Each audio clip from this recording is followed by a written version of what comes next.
Você já se perguntou por que coisas ruins acontecem com pessoas boas? Esta pergunta ressoa ao longo dos tempos e continua a ser uma das mais intrigantes da experiência humana. Hoje, vamos explorar uma das histórias mais profundas e antigas da Bíblia que toca diretamente nessa questão. A saga de Jó. Prepare-se para mergulhar em uma jornada de fé, sofrimento e redenção. Este não é apenas um relato histórico. É uma viagem atemporal que desafia nossas crenças mais profundas e revela mistérios que continuam a ecoar na vida moderna. Acompanhe essa história impressionante de um homem que, ao perder tudo, ainda manteve sua fé. Descubra como essa narrativa antiga ainda reverbera em nossas vidas hoje. Na terra de Uz vivia um homem cujo nome era Jó. Sua reputação de justiça, integridade e temor a Deus o destacava entre todos os homens do Oriente. Ele era conhecido por evitar o mal e por viver de maneira irrepreensível diante de Deus. A prosperidade de Jó era visível a todos. Ele tinha uma família grande e feliz, com 7 filhos e 3 filhas, e possuía riquezas imensuráveis. Seus rebanhos incluíam 7.000 ovelhas, 3.000 camelos, 500 jugos de bois e 500 jumentos, além de um grande número de servos que cuidavam de suas propriedades. Tudo isso fazia com que Jó fosse considerado o maior homem entre os povos do Oriente. Mas o que mais o diferenciava não era sua riqueza, mas sua profunda devoção a Deus. Jó era um homem que, em meio à abundância, nunca esquecia de agradecer e honrar a Deus por todas as bênçãos que recebia. Seus filhos eram conhecidos por suas celebrações e frequentemente se reuniam nas casas uns dos outros para festas. Eles convidavam suas 3 irmãs para participarem desses momentos de alegria e compartilharem da fartura de seu pai. No entanto, após cada uma dessas festas, Jó realizava um ritual que demonstrava sua preocupação espiritual pela família. Logo pela manhã, ele oferecia sacrifícios queimados por cada um de seus filhos, pensando: talvez meus filhos tenham pecado e amaldiçoado a Deus em seus corações. Essa era uma prática regular em sua vida, mostrando o quanto ele prezava pela pureza espiritual de sua família e pela proteção divina sobre eles. Jó, portanto, vivia uma vida de equilíbrio. Era um homem justo, que mantinha sua família em harmonia com Deus e, ao mesmo tempo, desfrutava das bênçãos materiais que o Criador lhe havia concedido. Seu nome era respeitado, e sua vida parecia um reflexo perfeito da bondade divina. Em todos os aspectos, Jó era um exemplo de fidelidade e prosperidade. No entanto, mesmo em meio a tanta felicidade e virtude, algo maior estava prestes a acontecer. Jó, em sua inocência e pureza, desconhecia que o verdadeiro teste de sua fé estava prestes a começar, e que tudo o que ele possuía e amava seria posto à prova de uma maneira que ele jamais poderia imaginar. Enquanto Jó vivia sua vida de retidão e prosperidade na terra, um evento decisivo estava se desenrolando nos céus. O livro de Jó nos leva a uma cena surpreendente, uma reunião entre Deus e seus anjos. Entre eles estava Satanás, que, de acordo com a tradição bíblica, vagava pela terra, observando os seres humanos e seus comportamentos. Deus, em sua soberania, dirigiu-se a Satanás e perguntou: de onde você vem? Satanás respondeu: de perambular pela terra e andar por ela. O diálogo que se segue revela a grande aposta sobre a integridade de Jó. Deus, conhecendo o coração de Jó, elogiou o seu servo, dizendo: você reparou no meu servo Jó? Não há ninguém na terra como ele, um homem íntegro e correto, que teme a Deus e evita o mal. Satanás, sempre cínico, imediatamente questionou a autenticidade da fé de Jó. Ele sugeriu que Jó era fiel a Deus apenas porque havia sido abençoado com abundantes riquezas e proteção divina. Para Satanás, a lealdade de Jó era superficial e estava enraizada em suas bênçãos materiais, e não em uma verdadeira devoção a Deus. Ele respondeu a Deus: será que Jó teme a Deus sem motivo? Não colocaste uma cerca ao redor dele, de sua casa e de tudo o que ele possui? Abençoaste tudo o que ele faz, e seus rebanhos se espalharam pela terra. Em outras palavras, Satanás argumentava que a fé de Jó era interesseira. Jó só adorava a Deus porque era protegido e agraciado por suas bênçãos. Então Satanás lançou um desafio: mas estenda a sua mão e toque em tudo o que ele possui, e com certeza ele te amaldiçoará na tua face. Satanás estava certo de que, se Jó perdesse tudo, ele renunciaria a Deus e sua justiça. Deus, confiando na integridade de Jó, aceitou o desafio, mas impôs uma condição. Ele permitiu que Satanás atacasse todos os bens e a família de Jó, mas não permitiu que Satanás tocasse em sua vida. Muito bem, então, tudo o que ele possui está em seu poder, mas não ponha a mão sobre o próprio homem. Com essa permissão, Satanás partiu para realizar seu plano e testar até onde iria a fé de Jó. O que se seguiu foi um dos dias mais devastadores da vida de Jó. Em um único dia, enquanto seus filhos e filhas festejavam na casa do irmão mais velho, Jó começou a receber uma série de mensageiros, um após o outro, cada um trazendo notícias piores que o anterior. O primeiro mensageiro veio correndo e informou que os bois e jumentos de Jó haviam sido roubados por invasores sabeus e que os servos que cuidavam deles foram mortos. Antes que esse mensageiro pudesse terminar, outro chegou, anunciando que um incêndio do céu havia consumido as ovelhas e mais servos. Logo em seguida, um terceiro mensageiro informou que os caldeus haviam atacado e levado seus camelos, matando mais servos no processo. Por fim, um último mensageiro trouxe a notícia mais devastadora de todas. Enquanto os filhos de Jó estavam reunidos em festa, um vento forte vindo do deserto derrubou a casa, matando todos os seus filhos e filhas. Jó, o homem que tinha tudo, perdeu tudo em um único dia. Suas posses foram destruídas, seus servos mortos e sua família dizimada. Diante dessas calamidades, Jó rasgou suas vestes em sinal de luto, raspou a cabeça e prostrou-se no chão. Mas, em vez de amaldiçoar a Deus, como Satanás havia predito, ele disse: "O Senhor deu, o Senhor tirou, bendito seja o nome do Senhor." Mesmo em sua dor inimaginável, Jó manteve sua fé e não pecou, nem atribuiu a Deus qualquer maldade. Suas palavras refletiam uma aceitação humilde de que todas as coisas, boas ou ruins, vêm de Deus e que o ser humano não tem controle sobre essas circunstâncias. Assim terminou o primeiro grande teste de Jó. Embora Satanás tivesse certeza de que a perda de suas posses e filhos o levaria a amaldiçoar a Deus, Jó permaneceu firme. Mas essa era apenas a primeira parte da prova. A fé de Jó, que já havia suportado uma perda tão grande, ainda seria testada de maneira mais intensa e pessoal. O verdadeiro desfecho dessa história ainda estava por vir, à medida que o debate celestial se intensificava e o sofrimento de Jó aumentava. Após o primeiro teste, em que Jó perdeu todos os seus bens e filhos, Satanás não estava satisfeito. Embora Jó tivesse suportado a devastação sem renunciar à sua fé em Deus, o acusador acreditava que ele ainda poderia fazer Jó cair. Satanás acreditava que enquanto o próprio corpo de Jó permanecesse intacto, sua integridade também permaneceria. Para Satanás, o sofrimento externo, por mais cruel que fosse, não era suficiente para quebrar o espírito de Jó. Mas se ele fosse atingido em sua carne e em seus ossos, sua fé finalmente ruiria. Mais uma vez, Satanás se apresentou diante de Deus no céu. Deus, mais uma vez, destacou a integridade de Jó, dizendo: "Você reparou no meu servo Jó?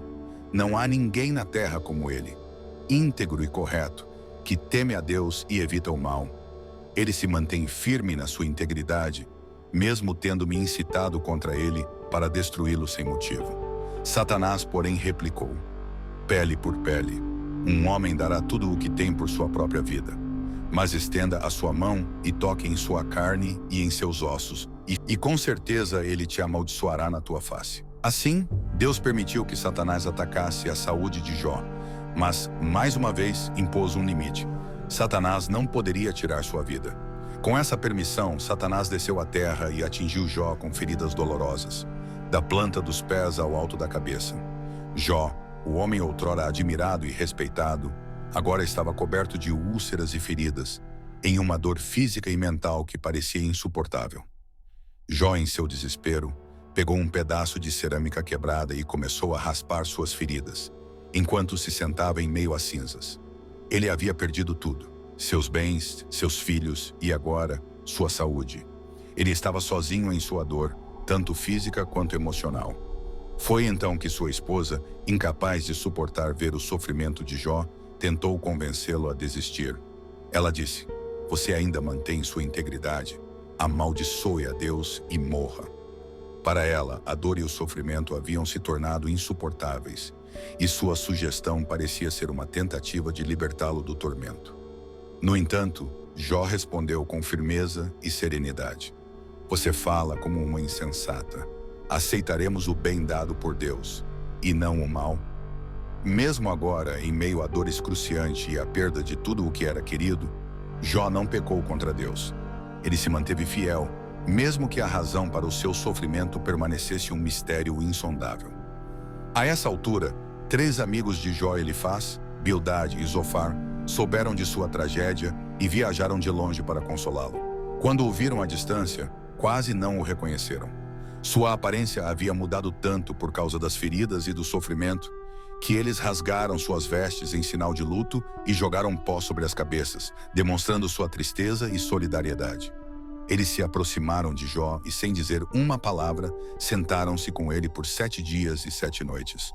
Nenhum deles ousou falar, pois viram que sua dor era grande demais para palavras. Essa quietude refletia o respeito profundo que os amigos tinham por Jó.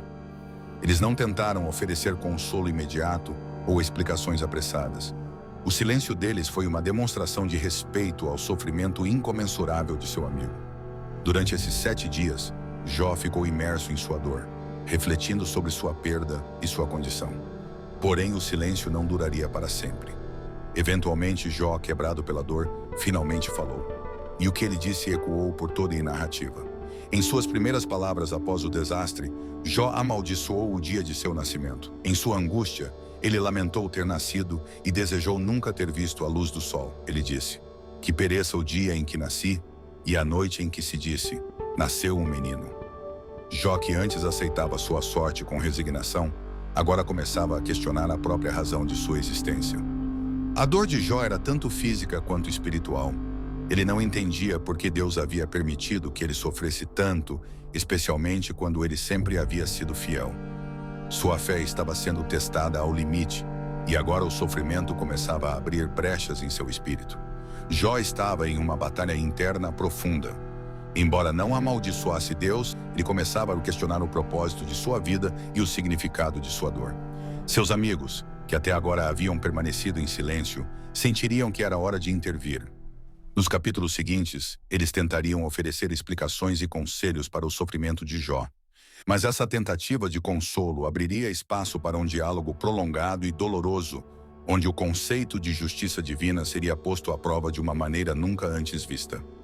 Depois de 7 dias de silêncio, Jó finalmente quebrou a quietude ao expressar sua dor e desespero. O luto e o sofrimento o consumiam, e ele amaldiçoou o dia do seu nascimento. Suas palavras revelavam um coração atormentado, incapaz de entender por que Deus permitira que tantas calamidades caíssem sobre ele. Jó não apenas lamentou suas perdas, mas também começou a questionar o significado de sua própria existência, refletindo sobre o paradoxo de uma vida dedicada à justiça e temor a Deus, e ainda assim marcada por tanto sofrimento. Por que dar luz àqueles em amargura e vida aos aflitos? Zerênia tentando encontrar um sentido em sua dor. Ele desejava não ter nascido, pois em sua mente, a morte parecia ser uma libertação das dores que o mundo impunha. Essa lamentação foi um grito por compreensão, uma busca por respostas para um sofrimento que parecia injusto e imerecido. Foi nesse ponto que seus 3 amigos Elifaz, Bildade e Zofar decidiram intervir. Eles vieram originalmente para consolar Jó, mas ao ouvirem suas palavras de desespero, sentiram que era o momento de oferecer suas opiniões sobre o que estava acontecendo. A amizade deles com Jó e o respeito por sua integridade não os impediram de acreditar que havia uma explicação para o sofrimento que ele enfrentava: o pecado. O primeiro a falar foi Elifaz, o temanita. Ele abordou Jó com respeito, mas com firmeza. Para Elifaz, o sofrimento de Jó não era fruto do acaso. Ele acreditava que Deus, sendo justo, nunca permitiria que uma pessoa inocente sofresse tanto sem razão. Elifaz sugeriu que o sofrimento de Jó era, de alguma forma, uma correção divina. Lembra-te agora, qual o inocente que jamais pereceu? Ou onde foram destruídos os retos? Perguntou Elifaz, insinuando que Jó, por mais justo que aparentasse ser, deveria ter cometido algum pecado oculto que provocara a ira de Deus. Ele também contou sobre uma visão que tivera, uma aparição misteriosa que lhe dizia: pode um mortal ser mais justo do que Deus? Pode um homem ser mais puro que o seu Criador? Para Elifaz, essa visão reforçava sua crença de que Jó, como qualquer outro ser humano, era imperfeito e, portanto, merecedor da punição divina. Ele acreditava que o sofrimento de Jó era uma oportunidade para arrependimento e o encorajou a buscar o favor de Deus. Jó, no entanto, não aceitou essa explicação facilmente. Para ele, não havia lógica em sofrer dessa maneira, uma vez que sempre se esforçara para viver uma vida justa. Ele rejeitou a ideia de que seu sofrimento fosse resultado de algum pecado oculto e começou a se defender. O que vocês sabem, eu também sei, Jó disse em resposta aos argumentos de Elifaz.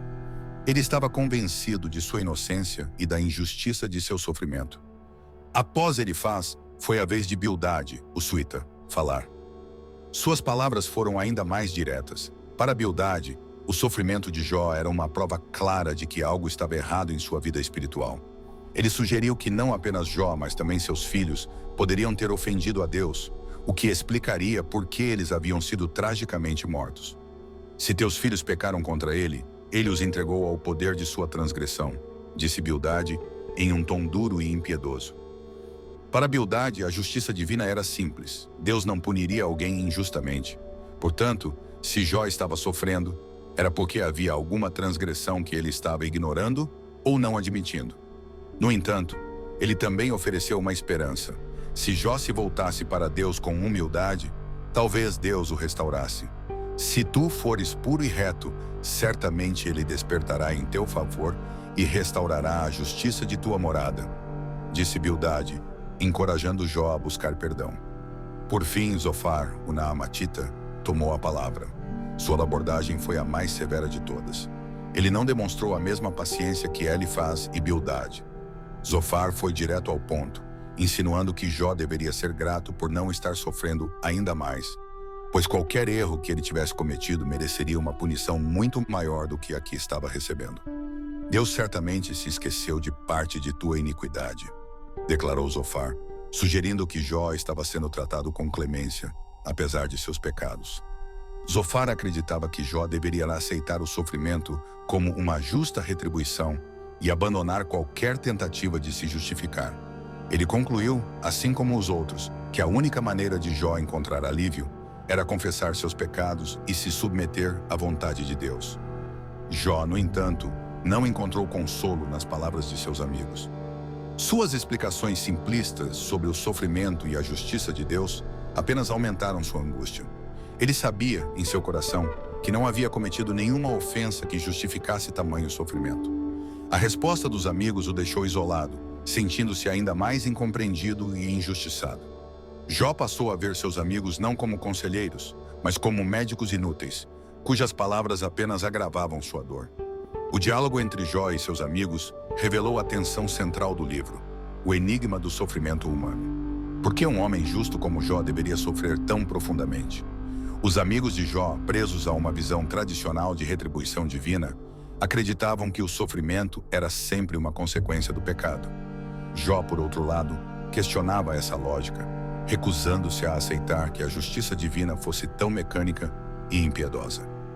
Essa troca de ideias lançou as bases para os diálogos mais profundos que se seguiriam, nos quais Jó, em sua luta por respostas, começaria a desafiar diretamente a própria justiça de Deus. As palavras de seus amigos trouxeram a Jó mais aflição do que conforto.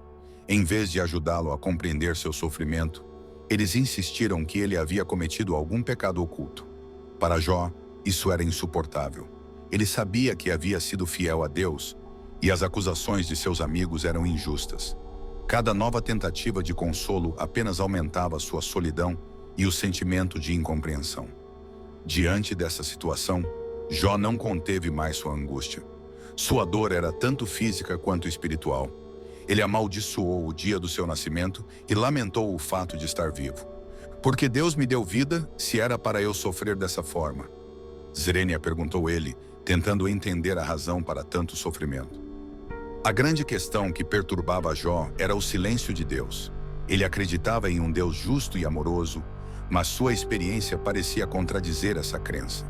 Por que, se Deus é justo, um homem íntegro como ele estava sofrendo tanto, enquanto os ímpios prosperavam? Essa pergunta o consumia e ele buscava respostas que seus amigos não conseguiam oferecer.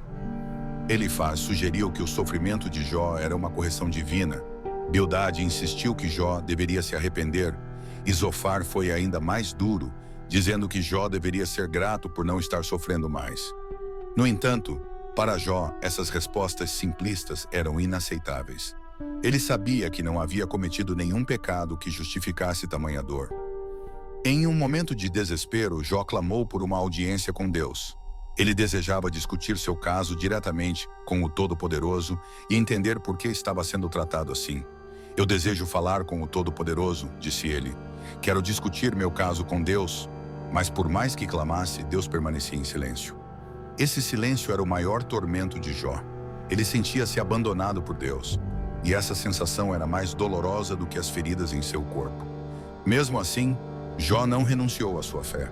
Ele continuava a crer que, de alguma forma, Deus estava no controle, mesmo que ele não pudesse entender o motivo de seu sofrimento.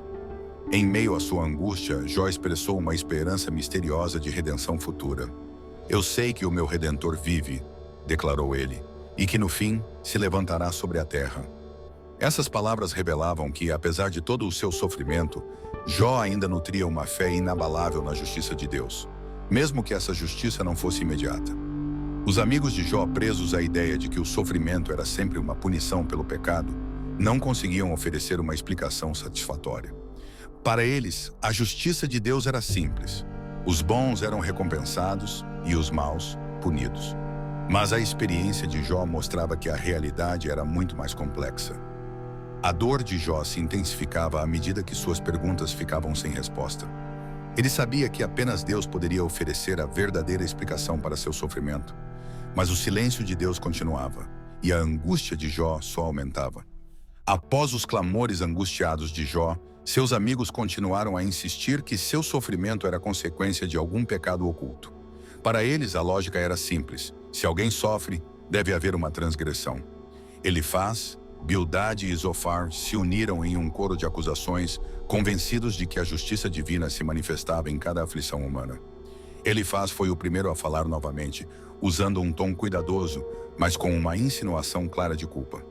Ele argumentou que Deus nunca puniria um inocente e sugeriu que a dor de Jó era uma forma de disciplina divina. O homem é mortal e deve ser corrigido, disse ele, reforçando a ideia de que a dor poderia ter um propósito redentor. Essa linha de raciocínio, em vez de oferecer consolo, fez com que Jó se sentisse ainda mais isolado e incompreendido. Jó, no entanto, não aceitou essas explicações. Ele sabia que não havia cometido pecados que justificassem seu sofrimento. Em resposta a Elifaz, ele desafiou seus amigos. O que vocês sabem, eu também sei. Não sou inferior a vocês. Sua indignação era evidente. Ele se sentia injustamente acusado e a cada defesa de sua inocência, sua frustração aumentava. O silêncio de Deus, por sua vez, o deixava em desespero. Então Bildade tomou a palavra. Ele foi ainda mais direto, sugerindo que a calamidade de Jó poderia ser uma consequência dos pecados de seus filhos. Se teus filhos pecaram, Deus os entregou ao poder de sua transgressão, disse Bildade, insinuando que a morte dos filhos de Jó era um castigo merecido. Essas palavras cortaram como uma faca, e Jó, já devastado pela perda, sentiu que seus amigos estavam atacando não apenas sua integridade, mas também a memória de seus filhos. Por último, Zofar, o mais impetuoso, criticou Jó por não se submeter à disciplina divina. Ele sugeriu que Jó deveria ser grato, pois sua dor poderia ser ainda maior. Deus certamente se esqueceu de parte de tua iniquidade, proclamou Zofar, mostrando uma falta de sensibilidade que deixava Jó ainda mais angustiado. Para Zofar, a justiça de Deus era rígida e intransigente, e o sofrimento de Jó era um testemunho disso. Diante das acusações e insinuações, Jó se viu obrigado a se defender com mais veemência. Ele reclamou da insensibilidade de seus amigos, dizendo: "Vocês são médicos inúteis." Para ele, as palavras deles apenas aumentavam seu sofrimento. Ele estava cercado por pessoas que não podiam compreender a profundidade de sua dor e a complexidade de sua situação. Jó expressou sua frustração e indignação, clamando por uma audiência com Deus. Ele desejava entender por que estava passando por tanta calamidade e por que Deus, em quem sempre confiou, permanecia em silêncio. Por que me deste vida se é para sofrer? Ele questionou, refletindo sobre a aparente injustiça de sua situação. A defesa de Jó contra as acusações de seus amigos enfatizava sua integridade. Ele sabia que não havia nada em sua vida que justificasse tal punição. Sua fé em Deus continuava, mas agora era testada de maneira excruciante. Enquanto seus amigos viam a situação de maneira simplista, Jó via um enigma profundo e doloroso. À medida que a conversa avançava, a tensão entre Jó e seus amigos aumentava. A visão deles sobre a retribuição divina era rígida e dogmática, e Jó sentia que precisava lutar contra essa perspectiva que o esmagava. Sua luta era interna, mas também externa, na tentativa de fazer com que seus amigos vissem a realidade do sofrimento humano. O ciclo de diálogo entre eles continuava, e Jó, em meio ao sofrimento e à angústia, se via em um impasse. Ele queria que Deus falasse, mas o silêncio de Deus pesava sobre ele como uma sombra. As explicações de seus amigos não traziam alívio, apenas mais perguntas e dúvidas.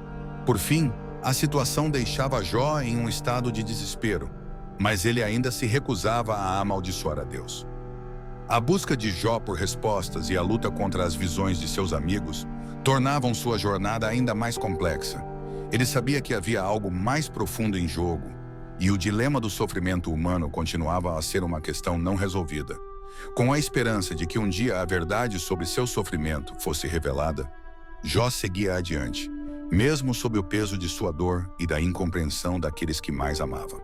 À medida que os diálogos entre Jó e seus amigos se intensificavam, a angústia de Jó se tornava cada vez mais palpável. Ele se sentia cercado por acusações e críticas, sem que ninguém conseguisse compreender a profundidade de seu sofrimento. As palavras de seus amigos, longe de trazer alívio, apenas aumentavam seu desespero. A falta de empatia e a insistência deles em que ele havia cometido um pecado tornavam a situação insuportável. Em meio a essa tormenta emocional, Jó começou a refletir sobre sua própria condição e a fragilidade da vida. Ele se perguntava se havia realmente sentido na dor e no sofrimento que estava enfrentando. O questionamento que o atormentava era profundo. Por que eu, que sempre busquei a justiça e a retidão, sou agora alvo de tanta tragédia? Jó se sentia como se fosse um alvo da ira divina, e essa sensação de desamparo o deixava cada vez mais angustiado. Ele desejava entender por que Deus parecia tão distante. Deus, por que não me ouves? Por que estás em silêncio diante da minha dor? Swing ele clamava em sua mente, sem receber resposta. No auge de sua agonia, Jó começou a olhar para sua vida como um fardo. Ele lamentava não apenas as perdas materiais, mas também a solidão que o cercava. A dor de perder seus filhos era insuportável, e o fato de que seus amigos não podiam ou não queriam reconhecer essa dor tornava a situação ainda mais dolorosa. A vida é uma luta constante e, mesmo assim, não vejo a justiça em meu sofrimento, desabafou. Nesse contexto, Jó desejou que Deus se manifestasse e falasse com ele. Ele ansiava por uma explicação, uma razão para sua dor. Se eu pudesse apenas discutir meu caso com Deus, se ele apenas falasse, poderia entender, refletia Jó. Essa necessidade de um diálogo direto com Deus tornava-se cada vez mais urgente, enquanto o silêncio divino continuava a pesá-lo.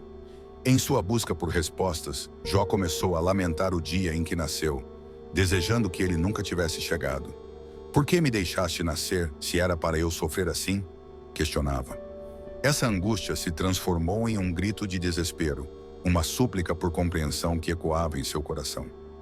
Embora os amigos insistissem que sua dor era merecida, Jó sabia que não merecia tal destino.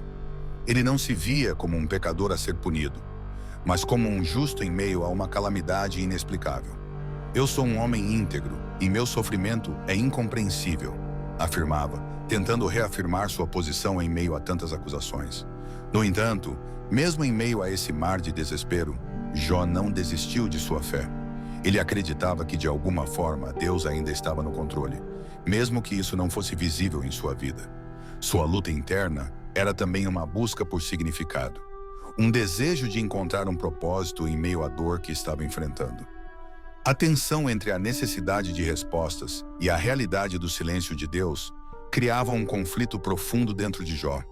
Ele sabia que não estava só, mas a solidão emocional que sentia parecia insuportável. À medida que a conversa avançava, o abismo entre Jó e seus amigos se tornava cada vez mais evidente. Enquanto eles viam o sofrimento como uma punição divina, Jó começava a enxergar um mistério que ia além da compreensão humana. Jó continuava sua busca por respostas, determinado a compreender seu sofrimento. O diálogo com seus amigos se tornava uma batalha de convicções, onde a fé e a dor se entrelaçavam de forma complexa.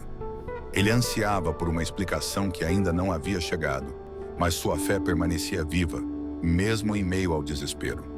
O sofrimento de Jó não era apenas uma questão pessoal, mas um reflexo das complexidades da vida humana. À medida que a narrativa avançava, a esperança de que um dia Deus se manifestasse e trouxesse clareza à sua situação permanecia como uma luz distante em meio à escuridão de sua dor. Finalmente, o silêncio divino que tanto perturbava Jó foi rompido. Deus, em sua majestade, se manifestou, mas não da maneira que Jó esperava. Em vez de uma explicação clara para o sofrimento, Deus falou a Jó de dentro de um redemoinho, uma demonstração de seu poder e de sua criação. Jó, que esperava uma resposta direta sobre o motivo de seu sofrimento, foi confrontado com uma visão muito maior e mais profunda do que ele jamais imaginou. Deus não ofereceu justificativas ou explicações para os eventos que haviam afligido Jó. Em vez disso, ele questionou Jó sobre sua capacidade de compreender os mistérios do universo. "Onde você estava quando lancei os alicerces da terra?", perguntou Deus, levando Jó a refletir sobre sua pequenez diante da vastidão da criação divina. Essas palavras revelavam que o propósito de Deus era muito além do entendimento humano e que a sabedoria divina não estava ao alcance da compreensão mortal. Jó, que até então havia exigido uma audiência com Deus, ficou em silêncio. Deus continuou a questioná-lo, levando-o a perceber que sua visão era limitada e que ele não poderia entender os desígnios divinos. "Você pode prender as estrelas ou determinar o caminho dos relâmpagos?", Deus perguntou, trazendo à tona a grandiosidade de sua obra e seu controle absoluto sobre o universo.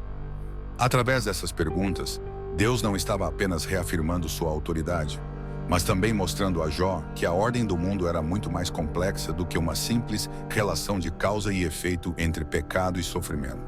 A narrativa divina ampliava o horizonte de Jó, mostrando que há muito mais em jogo na criação e na vida do que os seres humanos podem compreender. Essa revelação divina mudou completamente a perspectiva de Jó. Em vez de buscar explicações para o porquê de seu sofrimento, ele passou a entender que há coisas que transcendem a lógica humana e que não estão ao alcance de nossa compreensão limitada. Jó reconheceu sua pequenez diante de Deus e se arrependeu por ter questionado os caminhos divinos. Ele disse: "Falei do que não entendia, coisas maravilhosas demais para mim que eu não conhecia."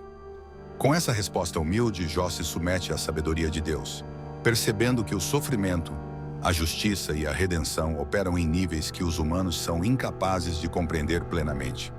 Ele não recebeu as respostas que esperava, mas em vez disso foi confrontado com uma verdade muito mais profunda: a presença e o controle de Deus sobre todas as coisas, mesmo quando isso parece incompreensível. A manifestação de Deus representou um momento de transformação para Jó.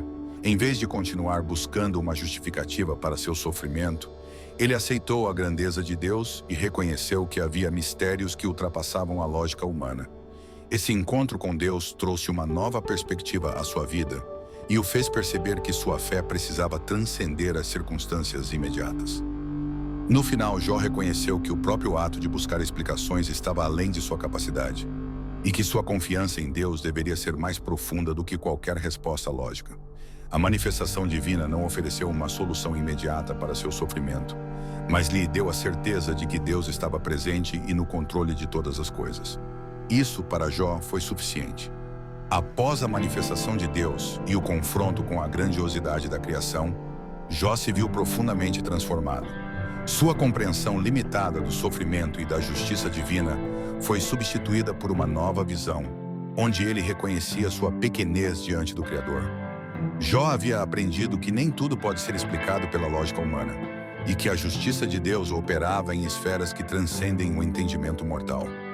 Diante dessa revelação, ele se arrependeu por ter questionado os desígnios divinos, reconhecendo que falou de coisas que não compreendia plenamente. Com esse novo entendimento, Jó se voltou a Deus em humildade. Ele já não buscava respostas para sua dor, mas aceitou a vontade de Deus, ciente de que sua sabedoria é muito maior do que qualquer explicação que ele pudesse imaginar. Ao se arrepender, Jó demonstrou uma fé renovada e mais profunda, que não dependia mais das circunstâncias de sua vida terrena, mas de uma confiança absoluta em Deus. A resposta de Deus a Jó foi diferente da maneira como ele tratou os amigos de Jó. Embora tenha repreendido Jó por suas queixas, Deus não o condenou, pois sabia que em seu coração Jó permanecia fiel. No entanto, para os amigos de Jó, Elifaz, Bildade e Zofar, Deus foi severo. Ele os repreendeu por terem falado de forma incorreta sobre ele e sobre Jó, e os acusou de não compreenderem a profundidade da justiça divina. Minha ira se acende contra vocês, porque não falaram o que é certo sobre mim, como fez meu servo Jó, declarou Deus. A punição para os amigos de Jó seria severa, mas Deus lhes ofereceu uma oportunidade de redenção. Eles teriam que oferecer sacrifícios e Jó, aquele que eles tanto acusaram e desprezaram, teria que interceder por eles. Somente por meio da oração de Jó, Deus os perdoaria. A ironia da situação não passou despercebida. Aqueles que haviam julgado Jó e questionado sua integridade, agora dependiam da intercessão dele para serem perdoados. Mesmo após todo o sofrimento que seus amigos lhe causaram, Jó não hesitou em perdoá-los. Ele orou por seus amigos, demonstrando uma bondade e generosidade que superava qualquer ressentimento que pudesse ter acumulado durante seu sofrimento. Com esse gesto de perdão e intercessão, Deus restaurou a vida de Jó. Ele devolveu a Jó o dobro de tudo o que ele havia perdido. Seus rebanhos cresceram novamente e ele foi abençoado com uma nova família, 7 filhos e 3 filhas, as mesmas quantidades que havia perdido. A Bíblia menciona que as filhas de Jó eram as mais belas de toda a terra, e ele lhes deu herança, algo raro para as mulheres na época. Jó viveu ainda muitos anos após sua restauração, vendo 4 gerações de descendentes, e morreu em paz, velho e cheio de dias. A restauração de Jó não foi apenas material. Ele foi restaurado espiritualmente e emocionalmente, e sua relação com Deus se tornou ainda mais profunda. Ele não apenas teve suas posses devolvidas, mas também experimentou uma nova fase de vida, marcada pela abundância, paz e comunhão com Deus. O final da história de Jó traz uma mensagem poderosa sobre a resiliência da fé, o poder do perdão e a justiça divina que, embora às vezes incompreensível para o ser humano, opera de maneiras perfeitas. Jó, que passou por um sofrimento incomparável, foi recompensado por sua fé e humildade, mostrando que mesmo nas provações mais difíceis, a confiança em Deus pode levar à redenção e à restauração. Embora Jó nunca tenha recebido uma explicação clara para seu sofrimento, ele foi abençoado além do que poderia imaginar. Sua história é um testemunho da complexidade do sofrimento humano e da necessidade de confiar em Deus, mesmo quando tudo parece perdido. O fim de sua jornada revela que o sofrimento, quando enfrentado com fé, pode ser transformado em uma nova vida, cheia de propósito e paz.